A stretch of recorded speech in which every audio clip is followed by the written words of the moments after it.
I remember the cold. Not the kind of cold you feel in winter, but the deep, bone-chilling cold of mountain lake water in early October. I was sinking, watching the lights of my own cabin grow smaller and smaller above me, and I thought, this is how it ends. 64 years of building something from nothing, and my own nephew just pushed me off the dock to take it all. But I didn't die that night, and what I did next changed everything. Let me take you back 3 months, to the day I signed the papers that sold Henderson Construction for $70 million. I built that company with my bare hands. Started in 1982 with a pickup truck, a toolbox, and $500 I borrowed from my father. By the time I sold it, we had built hospitals, schools, shopping centers across 6 states. My wife Patricia and I raised 2 kids while I worked 16-hour days. She passed 8 years ago from a stroke, and I think part of me died with her. Our daughter Rebecca married a good man named Thomas. They gave us 2 grandchildren, and they live a simple, honest life in Oregon. Our son David, well, he went his own way. Moved to Europe, calls maybe twice a year. We're not close, but I've made peace with that. The one who stayed close was my nephew, my sister's boy, Kevin. My sister Ellen died when Kevin was only 12. Car accident. Her husband remarried within a year and wanted nothing to do with the kid. So Patricia and I took him in, raised him like our own, paid for his college, gave him a job at the company, watched him climb from laborer to project manager to vice president. When I decided to sell, Kevin was the first person I told. We were sitting on the porch of my cabin in Colorado, looking out at the lake. I bought this place 30 years ago, back when it was just a rundown fishing shack. Built it up myself, beam by beam. Now it's worth close to $3 million. Not that I'd ever sell it. Kevin, I said, I'm tired, 64 years old, and I've got more money than I know what to do with. I want to spend whatever time I have left fishing, reading, maybe traveling. I'm selling the company. He didn't say anything for a long moment, just stared at the water. That's a big decision, Uncle Harold, he finally said. Have you thought about who's buying? Madison Group made an offer, I told him. $70 million. He whistled low. That's a lot of money. More than I ever dreamed of, I said. And I want you to know, Kevin, I'm taking care of you in my will. You've been like a son to me. When I'm gone, you and Rebecca split everything 50-50. He turned to look at me then, and there was something in his eyes I'd never seen before. Something that made me uncomfortable, though I couldn't say why. That's very generous, Uncle Harold, he said. But you've got plenty of years left. Don't talk about wills. I laughed it off. But I noticed he didn't ask about Rebecca. Didn't ask if she knew. Just nodded slowly, like he was doing math in his head. That was the first sign. I should have paid attention. The sale went through in July. $70 million deposited into my accounts. The news made the local paper, and suddenly everyone wanted to be my friend. But I kept my circle small, just family. Kevin started coming around more often. 2, 3 times a week, he'd show up at the cabin with groceries or a bottle of wine. You don't have to do this, I told him one evening as he grilled steaks on my deck. I can take care of myself. I know, Uncle Harold, he said. But you took care of me when I had no one. Let me return the favor. It seemed sweet at the time. Now I know he was watching, learning my routine, figuring out my vulnerabilities. He started asking questions about my finances. Casual questions, but pointed. Have you set up a trust yet? He asked one night over dinner. I'm working with my lawyer, I said. Frank Mercer. You remember Frank? Frank's getting old, Kevin said. Maybe you should get someone younger, someone who understands modern estate planning. Frank's been my lawyer for 30 years, I said firmly. I trust him. Kevin backed off, but I saw his jaw tighten, just for a second. Then that easy smile came back. Another sign. Another sign I ignored. In August, Kevin suggested a family reunion at the cabin. First weekend in October, when the aspens would be turning gold. Everyone can come, he said. Rebecca and Thomas, the grandkids. I'll handle all the planning. Consider it a thank you for everything you've done for me. I was touched, truly. I called Rebecca that night to tell her about it. Dad, she said, her voice careful, Has Kevin seemed different to you lately? Different how? I don't know. She paused. Thomas ran into him in Denver last month. Said he was asking questions about your finances, about your will. Kevin's always been curious, I said. He grew up in the business.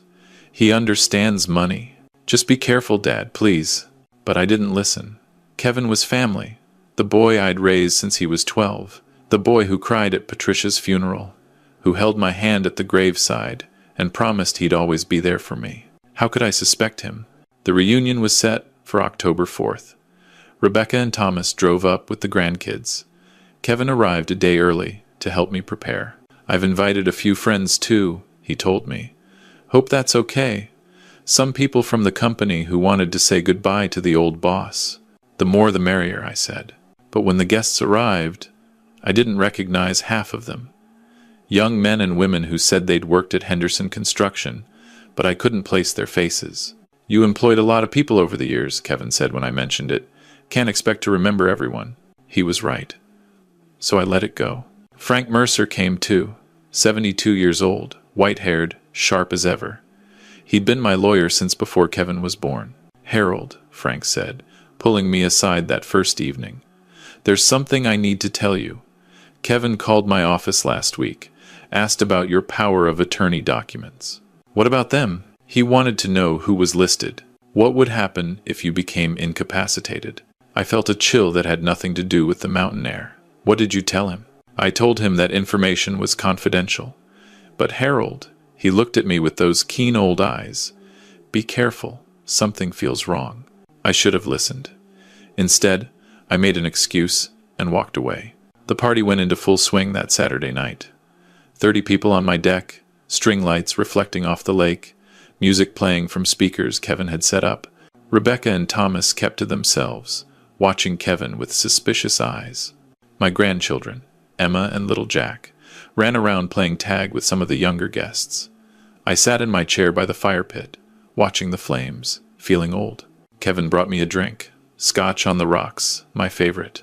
A toast, Uncle Harold, he said, raising his own glass. To the man who built an empire and never forgot where he came from. I raised my glass and drank. The scotch tasted slightly bitter, but I figured it was a new brand. 20 minutes later, the world started spinning. I stood up, trying to steady myself against the railing. The lights blurred. The music warped into something unrecognizable. Kevin was at my side instantly. You okay, Uncle Harold? Maybe you should walk it off. Get some air by the dock. I let him guide me. My legs felt like they were made of rubber. We walked down the path to the dock, away from the party, away from the lights. The last thing I remember clearly is the sound of the water lapping against the wooden planks. Then hands on my back, a violent shove, and I was falling. The cold hit me like a hammer. I gasped, inhaling water, thrashing in the darkness. The drugs in my system made everything sluggish, disconnected. I couldn't tell which way was up. This is it, I thought. This is how I die. But then, strong hands grabbed my collar, pulled me up. My head broke the surface, and I gasped for air. Don't struggle, a voice said. I've got you. I was dragged to shore, away from the dock, behind a cluster of boulders. I lay on the rocky beach, coughing up water, shaking uncontrollably. When my vision cleared, I saw who had saved me. George Whitmore, my groundskeeper. He'd worked this property for 18 years. A quiet man, former Marine, who lived in a small cottage on the edge of the property. Mr. Henderson, George said, his voice low and urgent. I saw what happened. Your nephew pushed you. I couldn't speak, couldn't process.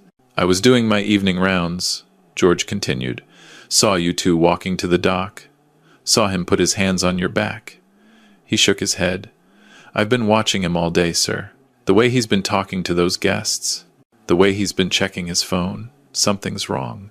He drugged me, I managed to say. My drink. George nodded grimly. We need to get you to a hospital. Call the police. No, I said, grabbing his arm. Wait. My mind was foggy, but it was clearing. And as it cleared, something cold and hard settled in my chest. Not fear, anger.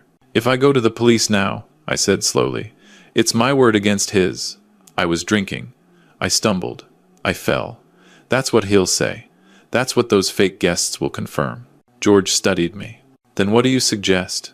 I looked up at the cabin, at the string lights twinkling through the trees, at the silhouette of my nephew who thought he'd just committed murder. I suggest, I said, that Harold Henderson stays dead. For now. George helped me to his cottage, got me dry clothes, hot coffee, a blanket. My phone had been in my pocket when I fell, destroyed by the water. But George had his. Call Frank Mercer, I said. Tell him to come to your cottage. Don't let anyone see him leave. Frank arrived 20 minutes later, his face pale. My God, Harold, he said. Kevin told everyone you fell in the lake. They're organizing a search party. He's already called 911, said he tried to save you, but the current was too strong. I told Frank what had happened. Every detail. He sat in silence for a long moment. Then he said, I knew something was off. Last month, someone accessed your medical records. I couldn't figure out who. Now I know. What medical records? Your annual physical. You mentioned you've been having dizzy spells. Minor ones, probably just age. But if someone wanted to make your death look like an accident, they'd know exactly how to stage it. I finished. Frank leaned forward. Harold, we can go to the police right now. I'll testify about Kevin's questions. George saw the push. But I shook my head. Kevin's been planning this for months, I said. Maybe years. If we go to the police now, we get him for attempted murder. Maybe. If the talk screen shows drugs. If George's testimony holds up. But what about the rest? The rest? I looked at Frank. I want to know how deep this goes. Who those people at my party really are. What Kevin's been doing with his position at the company all these years. I want to know everything. And how do you propose to do that? Frank asked. If you're dead? I smiled. It wasn't a pleasant smile. That's exactly how I proposed to do it. We put the plan together that night. George would say nothing about saving me. The search party would find no body, which wasn't unusual in mountain lakes. After a few weeks, I would be declared legally dead. In the meantime, Frank would watch Kevin, monitor the accounts, and I would stay hidden, living in George's cottage, waiting. It was the hardest thing I've ever done, watching from the shadows as my family mourned me. Rebecca flew out for the memorial service. I watched through binoculars as she wept at the edge of the lake, clutching Thomas's arm. I wanted to run to her, tell her I was alive, but I couldn't. Not yet. Kevin played his part perfectly. The grieving nephew, devastated by the loss of the uncle who raised him, he gave a beautiful eulogy at the memorial, called me a father, said he'd never forget me. The guests from the party, those strangers I hadn't recognized, they all left the next day, didn't even stay for the memorial. That told me everything I needed to know.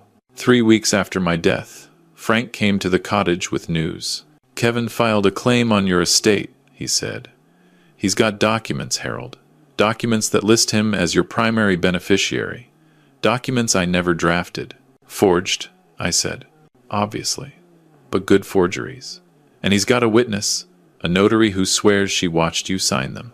Can you prove they're fake? Frank smiled. Already done. The date on those documents? September 15th. I was with you that day. We played golf at the club. I've got the receipt, the tea time, 2 witnesses who saw us together. There's no way you signed anything that day. What else? Frank's smile faded. This is the part you're not going to like. I've been digging into Kevin's finances. He's broke, Harold. Completely broke. How is that possible? I paid him $200,000 a year. Gambling, Frank said. Online poker, sports betting, casinos in Vegas. He's been at it for years. He owes money to some very dangerous people. About $4 million worth. I sat back, stunned. My nephew, the boy I'd raised, a gambling addict, drowning in debt, willing to kill me for an inheritance. There's more, Frank continued. Those guests at your party, I tracked a few of them down. They're not former employees. They're associates of Kevin's bookie. He brought them to establish an alibi. They were supposed to confirm that you were drinking heavily, stumbling around, that your death was just a tragic accident. I closed my eyes. When I opened them, the grief was gone. Only cold determination remained. How do we get him? Frank placed a folder on the table. The forged documents are enough to charge him with fraud. But if we want attempted murder, we need more. We need him to confess. That's when I came up with the final piece of the plan. 1 month after my death, I walked into my own memorial service. It was being held at the cabin. Kevin had organized it, of course. A celebration of my life, he called it. Really, it was his victory lap. He'd already moved into the main house, already started redecorating. The guests gasped as I walked through the door. Rebecca screamed, then burst into tears and ran to embrace me. Thomas grabbed my hand, couldn't let go. And Kevin, my beloved nephew Kevin, went white as a ghost. "Hello, Kevin," I said, walking toward him through the crowd. "You look like you've seen a ghost." "Uncle Harold," he stammered. "I don't. How is this possible? We searched the lake, the current, we thought. You thought I was dead. I finished for him, and you were counting on it. Weren't you?" The room went silent. "I don't know what you mean," Kevin said, but his eyes were darting to the door. Frank stepped forward and handed Kevin a folder. "These are the documents you forged," he said. "The fake will, the fraudulent power of attorney. The notary has already recanted. Said you paid her $5,000 to lie." Kevin's face hardened. "This is insane. Uncle Harold, you're confused. The trauma of almost drowning." "I didn't almost drown," I said. "I was pushed. By you. And I have a witness." George stepped forward from the corner of the room where he'd been waiting. "I saw everything," George said. "Watched you walk Mr. Henderson down to the dock. Watched you push him into the water. I pulled him out after you went back to the party to play the concerned nephew." Kevin's mask finally cracked. His face twisted into something I'd never seen before, something ugly and desperate. "You don't understand," he hissed. "You don't know what it's like. Living in your shadow, being grateful all the time, watching you give everything to your real kids while I got the scraps." "I gave you everything," I said. "I raised you, loved you, paid for your education, made you a vice president, and then you sold it," Kevin screamed. "Sold my company. I built that company alongside you for 20 years, and you sold it without even asking me." I was stunned. "Is that what this is about? The sale?" $70 million, Kevin spat. "And what was I going to get? A mention in your will? Half of whatever was left after you spent it all on vacations and charity? I deserved more. So you tried to kill me." Kevin laughed. A horrible, broken sound. "It would have been easy. You were old, drunk, dizzy from your medication. Everyone would have believed it was an accident. I would have gotten everything. Including my daughter's share," I said quietly. Kevin's silence was answer enough. Behind me, Rebecca was weeping. Thomas held her, his face a mask of fury. "I loved you," I said to Kevin. "All those years. I loved you like my own son." For a moment, just a moment, something human flickered in Kevin's eyes. Then it was gone. "Love doesn't pay debts, Uncle Harold," he said. The police were waiting outside. Frank had arranged it. They came in and read Kevin his rights. He didn't struggle, just looked at me one last time as they led him away. "I hope it was worth it," he said. "Ruining your own family." "You ruined yourself," I told him. "I just refused to die for it." The trial took 8 months. Kevin's gambling debts came out, the fake documents, the testimonies of his so-called friends who flipped on him faster than you can imagine, George's account of the push, the toxicology report that found traces of sedatives in the glass Kevin had given me. Kevin was convicted of attempted murder, fraud, and forgery. The judge gave him 28 years. He'll be over 70 when he gets out. If he gets out, sometimes I wonder if I did the right thing, if I should have just gone to the police that first night. Let the system work without my little game of playing dead. But I think about those forged documents, those fake witnesses, the elaborate plan Kevin had built to steal everything I'd worked for. If I hadn't disappeared, if I hadn't let him think he'd won, would we have uncovered all of it? Would he have slipped away with a lighter sentence, or no sentence at all? I'll never know. And maybe that's okay. Rebecca and I are closer now than we've ever been. She and Thomas moved to Colorado, bought a house 20 minutes from the cabin. My grandchildren, Emma and Jack, come over every weekend. We fish in the lake, build campfires, tell stories. I've started giving away my money. Scholarships for foster kids. A wing at the local hospital named after Patricia. A fund for gambling addiction treatment.